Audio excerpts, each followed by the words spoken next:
Buenos días, jóvenes. Buenos días, Lisa. Buen día, Licen. Buenos días, Licen. Buen día, Licen. Buen día, Licen. Buen día, Licen. Bien, la clase de hoy vamos a continuar un poco con la parte teórica, ya de lo que vamos a necesitar para desarrollarlo el tema. Y de tal manera que a partir de la próxima ya entremos a la parte práctica. Recordarles un poquito la clase anterior. Habíamos hablado del análisis financiero, ¿ya? Que nos permite medir dos aspectos. Uno, la capacidad de pago que tiene la empresa cuando realizamos nosotros un análisis, ¿ya? O determinamos nosotros cuál es la situación financiera de la empresa. Queremos ver si tiene o no tiene capacidad de pago. Por otra parte, si queremos medir la capacidad que la empresa tiene para obtener ganancias, lo vemos en la situación económica, ¿ya? Cada uno de ellos se identifica ya con un determinado estado financiero. Los principales, habíamos quedado en eso, es el estado de pérdidas y ganancias. En el mismo, haciendo el análisis del mismo, nosotros vamos a poder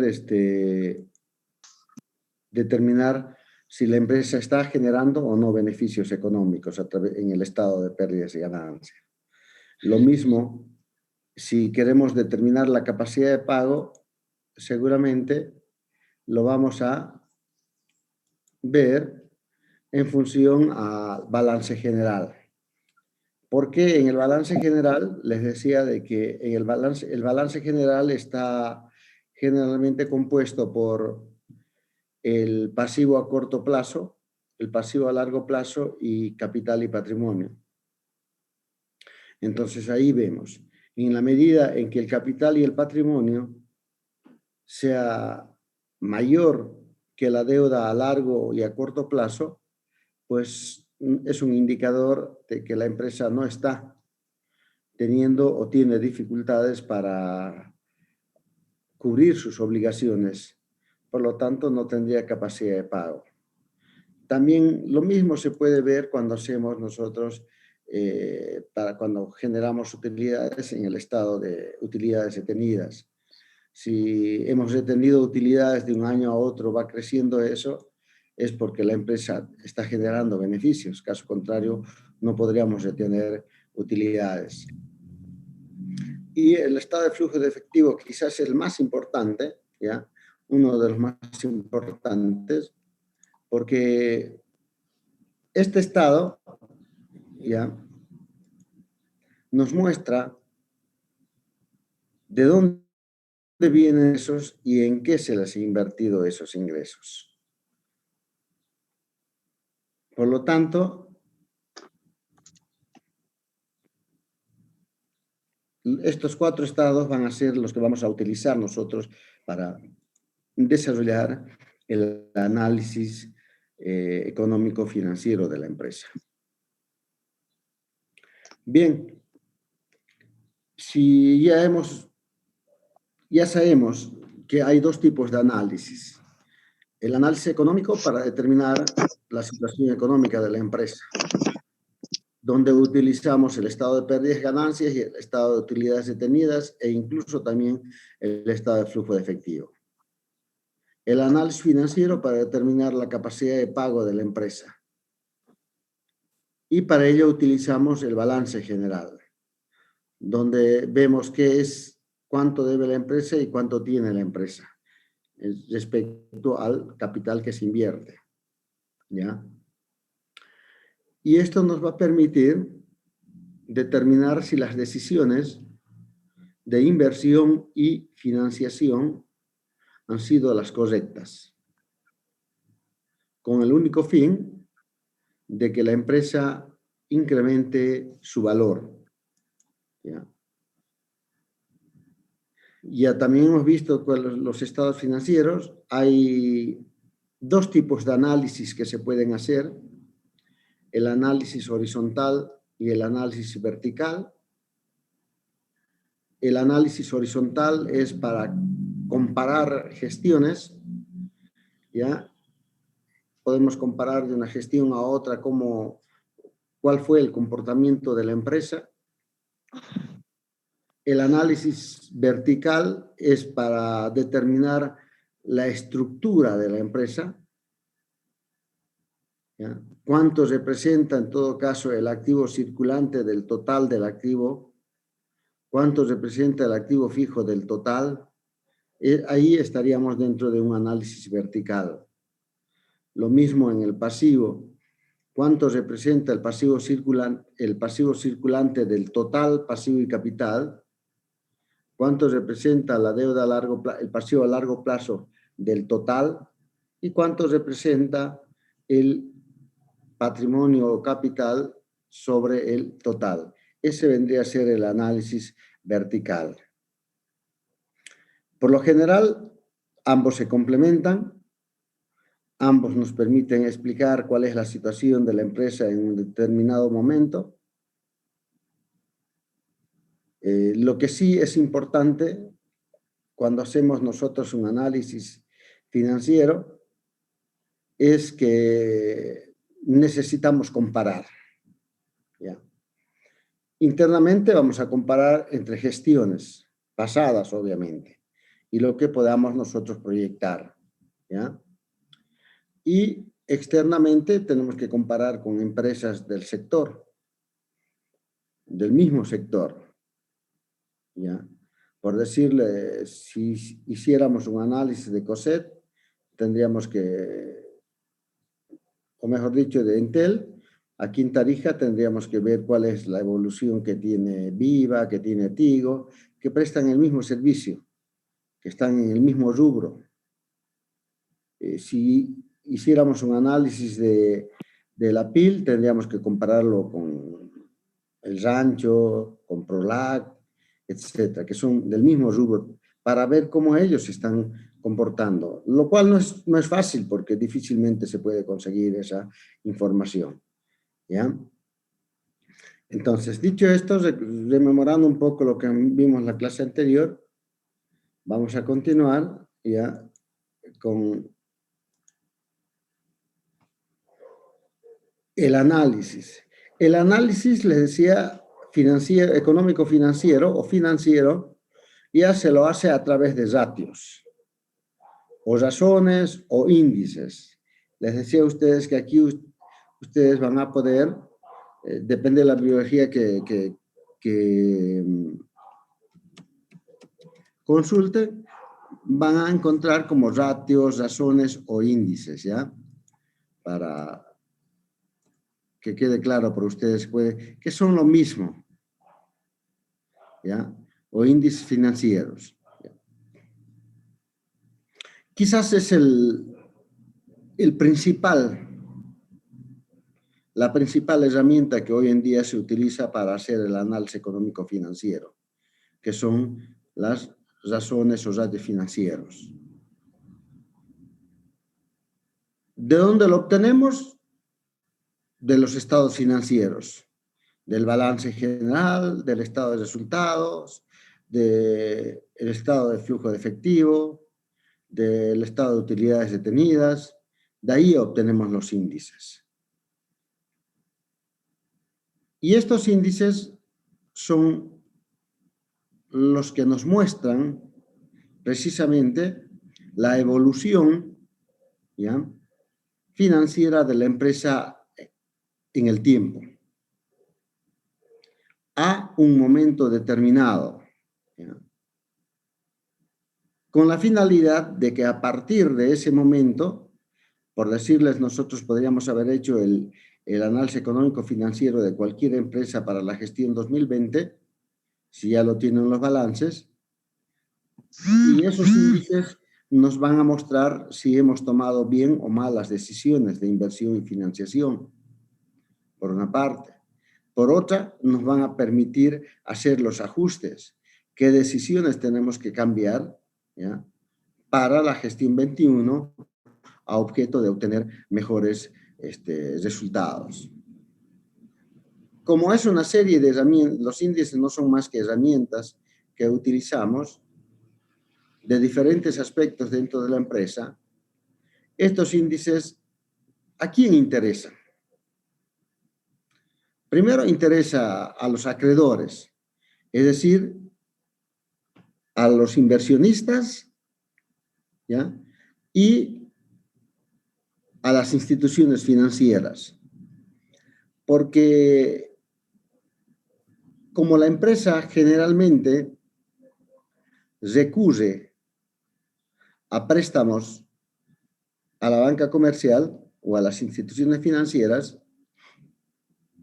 pues estas instituciones financieras nos van a pedir los estados financieros y más todavía, aunque no lo entreguemos nosotros con los índices calculados, ellos lo van a poder hacer el cálculo de esos índices, a objeto de ver la capacidad de pago y la situación económica que tiene la empresa.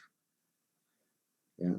Entonces, el primer interesado van a ser los acreedores. Otras personas o partes interesadas de estos índices, ¿ya?, y de la veracidad en la que se elaboran los estados financieros, es el fisco, es decir, el Estado. ¿Por qué? Porque nosotros tenemos que recurrir ahí a pagar impuestos. Y se paga impuestos en base a los estados financieros que se presentan. Entonces también él va a ser otra parte interesada. Después, la propia administración o los propietarios de la empresa. Porque ¿quién más que ellos les interesa que la empresa esté bien? ¿Quién más que ellos les interesa que el valor de la empresa se incremente? Y sobre todo, que su dinero esté bien invertido y sea rentable.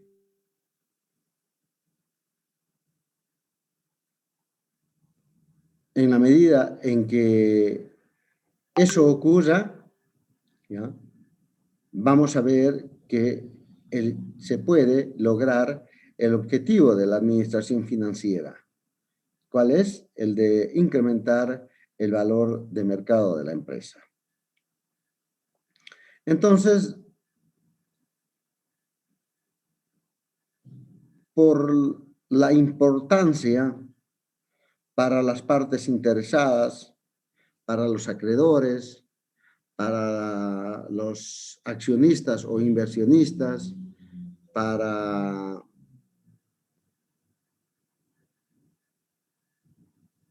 le decía, los acreedores, los inversionistas, para la propia administración de la empresa, que tiene que ver si es que sus decisiones que se han tomado han sido buenas o las más acertadas, ¿ya? De ahí se desprende la relevancia que tiene el cálculo y el análisis financiero para mostrar cuál es la situación económica financiera de la empresa en un determinado momento.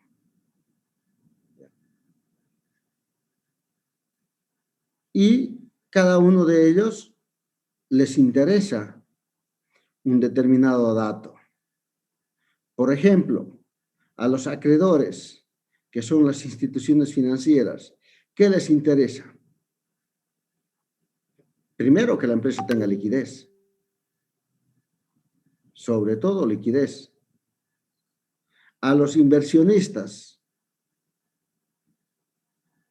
lo primero que le va a interesar es que la empresa sea rentable.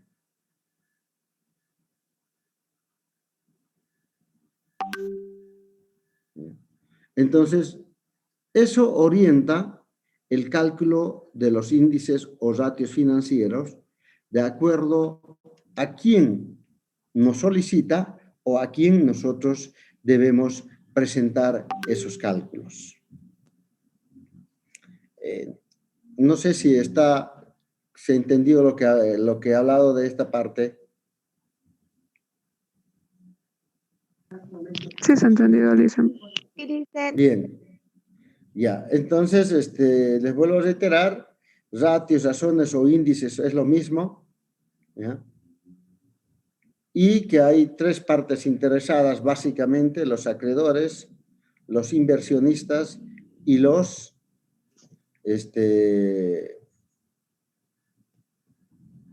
administradores de la empresa.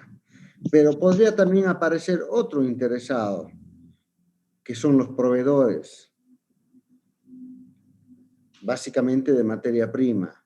Ellos también se van a fijar en los estados financieros, en estos ratios, para ver si la empresa posteriormente va a tener o no va a tener esa liquidez, y los va a poder pagar de lo que puedan ellos proveernos al crédito.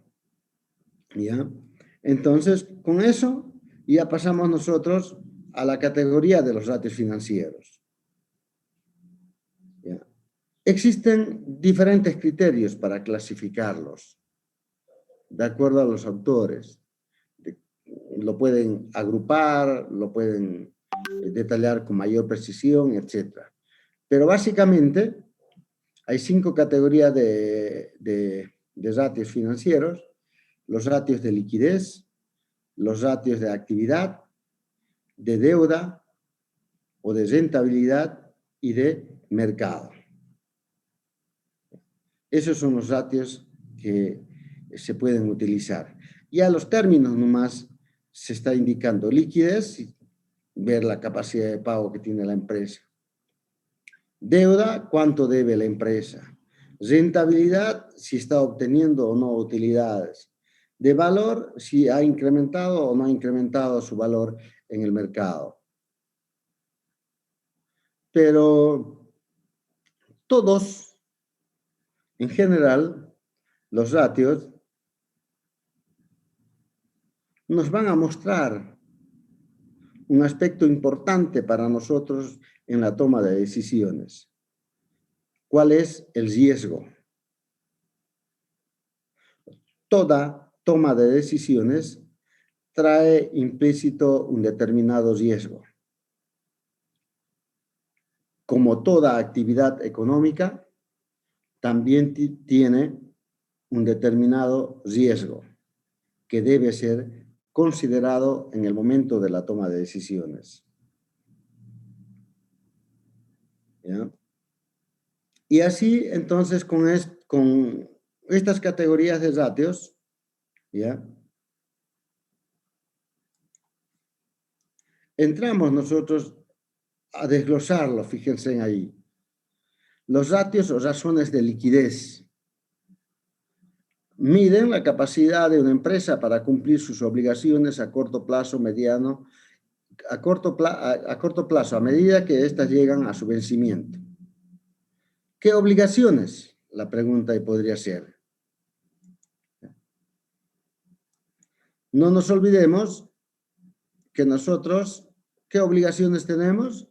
Si nosotros hemos accedido a un crédito en la banca, pues nuestra obligación es pagar los intereses y devolver el capital que nos hemos prestado. Si nosotros hemos accedido a un crédito, es decir, hemos comprado al crédito la materia prima, pues dentro de un determinado tiempo tenemos que pagarlo, esa materia prima, a los proveedores. ¿Ya? Lo mismo, por la misma actividad que nosotros desarrollamos, tenemos que pagar impuestos al Estado. ¿Ya? Tenemos que pagar dividendos a los inversionistas. Por eso es importante la liquidez, los ratios de liquidez. ¿Cuánto nos queda para cada uno de ellos? ¿ya? Una vez que vamos cumpliendo nosotros el pago a los proveedores, cuánto nos queda para el pago de intereses, cuánto nos queda para devolver el capital, cuánto nos queda para pagar impuestos, para pagar dividendos, etc. Y eso lo determinamos haciendo el cálculo de los índices de liquidez, que ya en el momento de la parte práctica ya vamos a ver las fórmulas que se utilizan y cada uno de los índices que se tienen para hacer ahí. Ahora bien, cuando hablamos nosotros de los índices de liquidez, estamos haciendo referencia al corto plazo. Es decir, que durante el año, si tenemos o no tenemos los recursos para cumplir nuestras obligaciones con terceros. ¿Ya? Y ahí vamos a tener 3 o 4 índices de liquidez que se utilizan. Ya veremos cuál de ellos es el más adecuado para que podamos nosotros utilizarlo y tener una decisión al respecto. Las razones o ratios de actividad.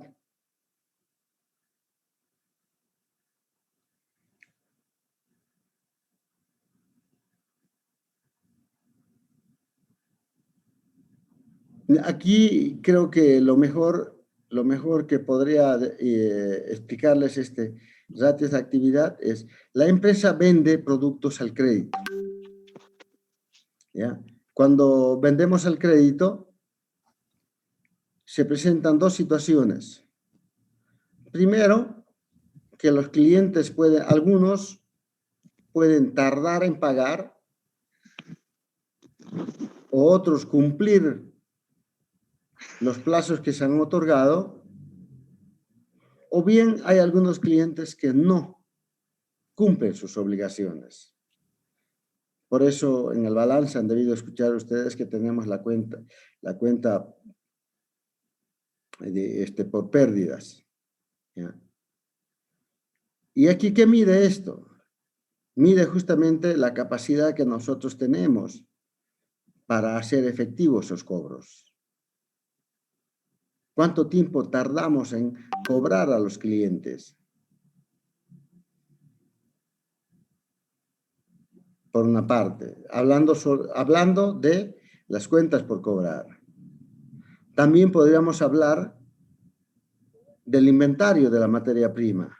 ¿Cuánto tiempo nosotros lo tenemos el inventario de materia prima en almacén? Si tenemos demasiado o poco. Depende de materia prima o de producto terminado que también podemos tener en inventario. Si tenemos de producto terminado, desde luego que es importante que ese inventario permanezca lo menos posible, el menor tiempo posible en almacenes de la empresa. ¿Por qué? Porque significa que la empresa está vendiendo el producto. Pero si permanece por largo tiempo, significa que la empresa está teniendo problemas para vender su producto terminado. También hace referencia a los pagos. Como nos han pagado, como compramos al crédito, también nosotros tenemos que pagar. ¿En cuánto tiempo cumplimos nuestras obligaciones? Esos ratios son los que vamos a ver aquí, ¿ya? Los ratios de inventario, los ratios para las cuentas por cobrar, para las cuentas por pagar, etc. En los ratios de actividad. No sé si está claro hasta ahí o alguna duda que tengan.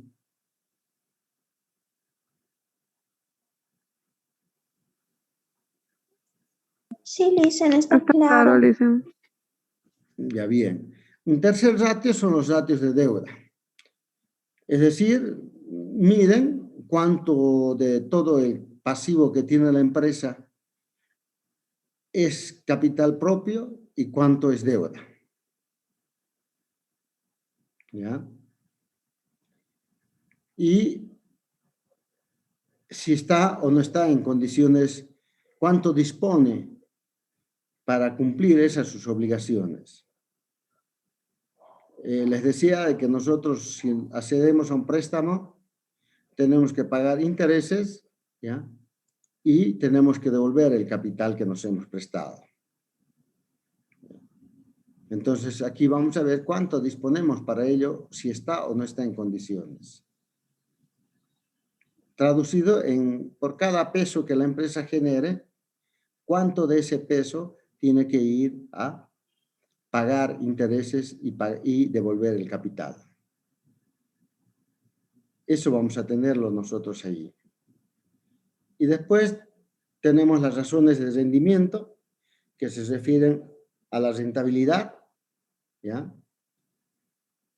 Si estamos haciendo un uso eficiente de los activos, porque los activos son los que al final determinan si la empresa es rentable o no, en la medida que utilicemos una alta o baja capacidad de los mismos, ¿ya?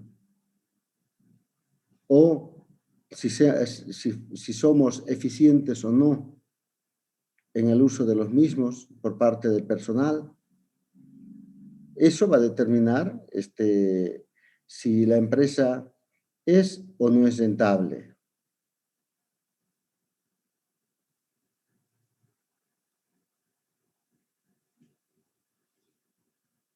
Porque el hecho de que, fíjense, y relacionamos nosotros con las ventas, porque el hecho que vendamos producto no quiere decir que seamos rentables.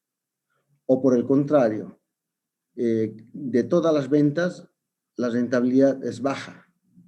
Queda muy poco como beneficio para la empresa de todas las ventas. Eso tenemos que medir cuando hablamos de las razones de rendimiento. Y por último tenemos las razones o ratios de mercado. Esa básicamente nos va a determinar si la empresa ha incrementado o ha bajado su valor de mercado. El objetivo nuestro es incrementar el valor de mercado. ¿Cómo lo logramos? ¿Recuerdan que les dije qué significa incrementar el valor de mercado? ¿Aumentar el valor de las acciones de la empresa? Aumentar el valor de las acciones de la empresa. ¿Cómo se logra ese incremento en el valor de las empresas?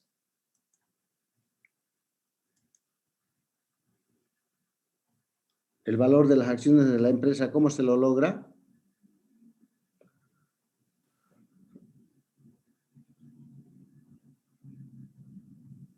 Dicen, es cuando la empresa tiene mayor rentabilidad y puede pagar mayores dividendos a los accionistas.